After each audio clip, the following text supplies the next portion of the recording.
안녕하세요. 일신사입니다. 저희 채널에는 신박한 사연들이 많이 있으니 많은 분들의 구독 부탁드립니다. 이번 사연은 오누이의 감동적인 실화 사연입니다. 오늘의 사연 함께 보시겠습니다. 안녕하세요. 여기 글들을 보니 가족들과 친척들의 배신으로 마음고생 하신 이야기들이 많이 있어서 마음 아파하며 읽었어요.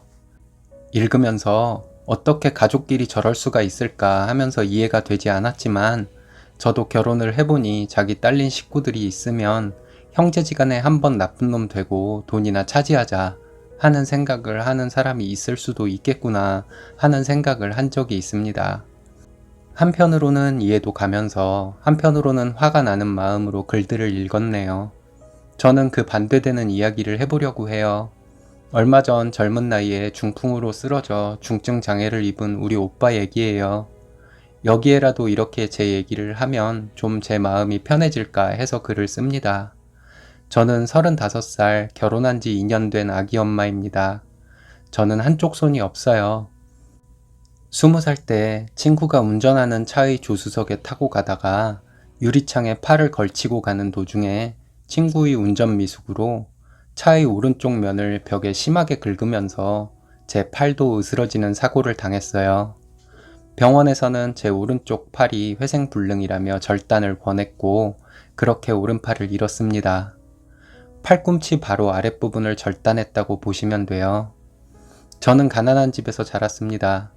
4살 많은 오빠가 하나 있고 아빠는 성실하고 엄마는 좋은 분이었어요.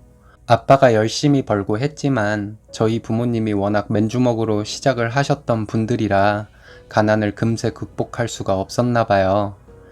제가 초등학교에 들어갈 때쯤에는 그래도 저희 집이 처음보다는 형편이 많이 나아졌었어요. 근데 한창 열심히 일할 나이에 저희 아버지는 중풍으로 쓰러지셨습니다.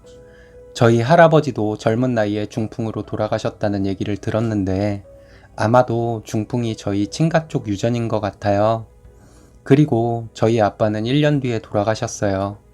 엄마는 갑자기 가장이 되어 식당 일을 하며 저희를 키웠습니다. 엄마는 아침 일찍 일터로 나가 밤늦게 들어오셨고 집에서는 항상 오빠와 저 이렇게 둘이 있었어요. 오빠는 어렸을 때부터 저를 많이 부려먹었어요. 라면 끓여와라, 밥 차려라 하는 것들, 집 앞 슈퍼에 가서 뭐 사와라 하는 것들을 저에게 시키곤 했었어요. 저는 그냥 오빠가 시키면 해야 하나 보다 하고 그 어린 나이에도 오빠가 시키면 군말 없이 다 했었죠. 오빠는 고등학생이 되고부터는 나쁜 친구들과 어울리더라고요. 그리고 학교를 그만두고 한동안 사고를 치고 다니더니 19살이 되고 나서는 여기저기 알바를 하러 다녔어요. 엄마 혼자 고생하는 것이 불쌍하다면서 오빠도 닥치는 대로 일을 하러 다니더라고요. 제가 중학생이 된 지 얼마 안 되었을 때 오빠가 저에게 나가자고 하더니 베스킨라빈스에 데려가더라고요. 그런 곳이 있었는지도 모르고 살았었는데 정말 별천지였어요.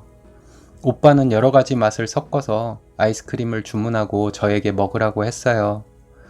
저는 아이스크림이 너무 맛있어서 열심히 먹고 있었는데요.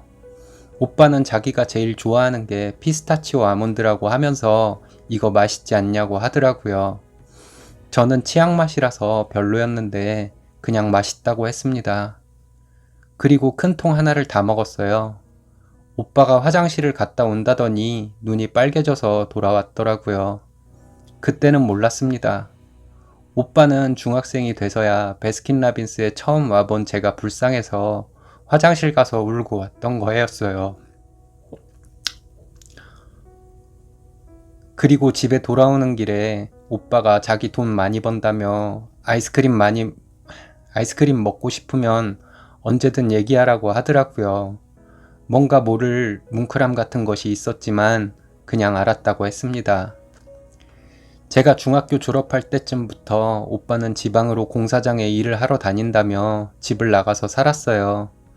지방에서 일을 하던 오빠는 가끔 집에 들러서 하룻밤 자고 가곤 했었는데요. 올 때마다 저에게 가난하게 살게 해서 미안하다고 항상 말했어요. 나중에 오빠는 제가 사춘기 시기에 가난한 집 사정 때문에 친구들도 못 사귀고 그럴까봐 많이 걱정했다는 말을 한 적이 있었습니다. 저는 좀 소심한 편이라서 친구를 많이 사귀고 그러지 못했을 뿐이지 집이 가난해서 친구를 못 사귀거나 하지는 않았어요. 그래도 오빠는 제가 항상 걱정이 되었나 봐요. 고등학교를 졸업하고 제가 팔을 잃는 사고를 당하고 병원에 입원했을 때 오빠는 지방에서 일하다 말고 병원으로 달려왔어요. 병원에서 제가 고통으로 신음하고 있을 때 제 앞에서 울거나 하지는 않았는데 항상 눈이 빨개져 있었습니다. 저 몰래 밖에 나가서 울고 왔었던 것 같아요. 그리고 오빠는 병원에 며칠 있다가 다시 일하는 지방으로 내려갔습니다. 아파서 신음하는 저에게 오빠는 지방으로 돌아가기 전에 저에게 살아줘서 고맙다고 했어요. 저는 사람만 있으면 된다고 하면서 사람만 있으면 오빠가 모든 거 다 해줄 테니 지금처럼 사람만 있으라고 하고 지방으로 돌아갔습니다. 그 말을 들었을 때부터 오빠가 아빠 같다는 느낌이 들어 든든했습니다. 팔을 잃었지만 절망하지 않았어요. 제가 절망하지만 않고 살면 진짜로 오빠가 저에게 모든 것을 다 해줄 것 같았거든요. 그래서 친구들을 만나거나 사람을 새로 사귀게 되어도 저는 제 장애를 의식하지 않고 자신있게 말하고 행동하며 살았습니다. 오빠는 저에게 매일 전화를 했어요. 별로 할 얘기도 없으면서 그냥 전화했습니다. 지금 생각해보면 오빠가 제 전화 목소리 상태로 제가 절망을 하고 있는지를 알아보려고 전화를 그렇게 매일 했던 것 같아요. 저는 바보같이 오빠의 그 전화가 어느 날은 지겹기도 하고 안 받고 싶기도 하고 그랬습니다. 그 후에 꾸준히 엄마도 일하고 오빠도 일하고 해서 제가 20대 중반부터는 저희 집이 많이 가난하지는 않았어요. 저도 20대 중반부터는 제 장애를 딛고 취업을 해서 돈을 벌기 시작했고요. 제가 20대 후반이 되었을 때 오빠는 하던 일을 그만두고 동남아시아 어느 나라로 일하러 간다 하더라고요. 어느 나라인지는 밝히지 않을게요. 그 나라에 가서 무슨 사업을 한다고 했어요. 그때도 오빠는 외국에서 저에게 매일마다 전화를 해서 제 목소리 상태를 체크했어요. 그래서 그런가 보다 했는데 오빠가 그 나라로 간지 몇 달 뒤부터는 엄마에게 엄청난 돈을 송금하기 시작했습니다. 오빠의 사업이 잘 된다고 했어요. 엄마와 주말에 2박 3일로 오빠가 일하고 있는 나라에 가면 정말 최고급 호텔에서 자고 최고급 요리들만 먹다가 왔어요. 엄마랑 저는 너무 좋았습니다. 엄마도 아들 덕에 이런 호사를 누린다고 엄청 좋아하셨어요. 너무 행복했어요. 오빠는 저에게 오빠가 비용 다 된다면서 휴가 때 친구들 다 데리고 오라고 했어요. 그래서 친한 친구들 몇 명과 휴가를 맞춰서 오빠 있는 곳으로 갔는데 오빠는 제 친구들이 그곳에서 할 수 있는 레포츠들을 다 시켜주고 최고급 요리들을 계속 먹도록 해주었습니다. 친구들이 저에게 너무 고마워했어요. 그때는 몰랐습니다. 오빠가 장애를 입은 제가 친구들이 있다는 것이 너무 좋아서 제 친구들에게 뭐든 해주고 싶어서 그렇게 제 친구들을 초대해서 최고급으로 여행시켜 주었다는 사실을요. 그렇게 오빠가 외국에서 몇 년을 일하면서 보내준 돈으로 저희는 아파트를 사서 이사를 가고 생활비는 엄마와 제가 번 돈으로 충당을 하고 제 결혼자금을 모으며 오빠가 보내준 돈은 통장에 모으면서 행복하게 살고 있었습니다. 그리고 저는 지금의 남편을 만나 결혼을 했습니다. 남편도 시부모님도 제 장애에 대해서 전혀 의식하지 않으시고 저를 따뜻하게 가족으로 맞아주셨어요. 제 결혼 소식에 귀국을 한 오빠가 제 남편을 만나서 고맙다는 말만 했던 것이 기억이 나네요. 그날 오빠는 만났을 때부터 눈이 빨개져 있었어요. 그날은 화장실에 갔다 와서 눈이 빨개진 것이 아니라 저와 남편을 만나러 올 때부터 울면서 왔나 봐요.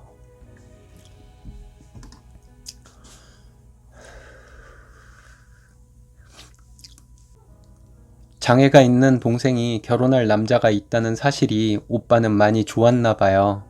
그리고 제 남편을 만나서 고맙다는 말만 계속 하더라고요. 그렇게 저는 좋은 남편과 시댁을 만나 행복한 가정을 꾸리고 살게 되었습니다. 그렇게 아이를 낳고 살고 있었는데 오빠가 귀국을 했다고 얼른 오라고 했어요.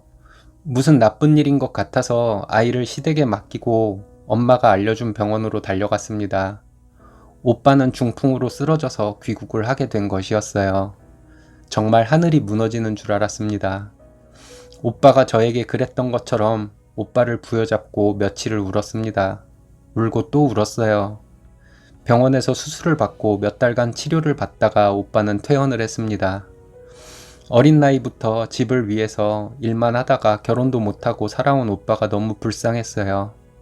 나중에 알게 된 것인데 오빠가 외국에서 했던 일이 도박장에서 관광객들을 상대로 환전을 해주는 일을 했었더라고요. 너무 마음이 아팠습니다.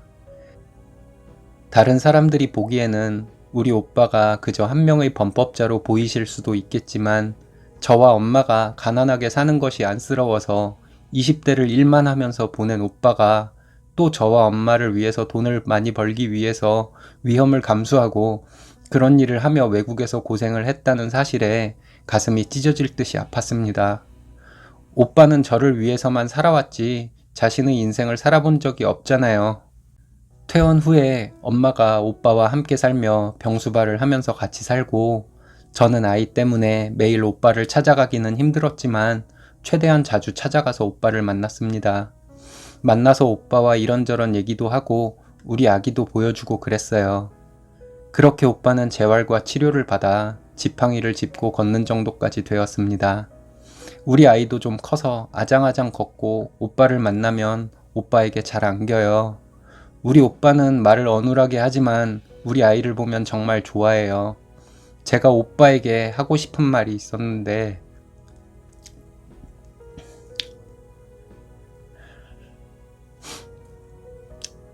오빠 앞에서 입이 안 떨어져서 지금까지 말을 못하고 있어요. 제가 20살 때 팔을 잃고 병원에 있을 때 오빠가 저에게 했던 말을 저도 오빠에게 해주고 싶어요. 오빠가 살아줘서 고맙다고요.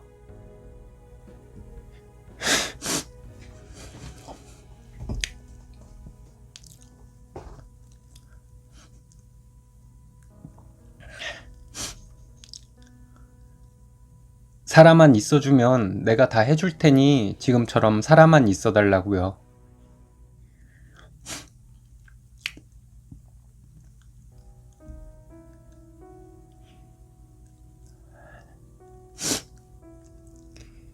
이 말을 오빠가 저한테 했을 때처럼 저도 울지 않고 오빠에게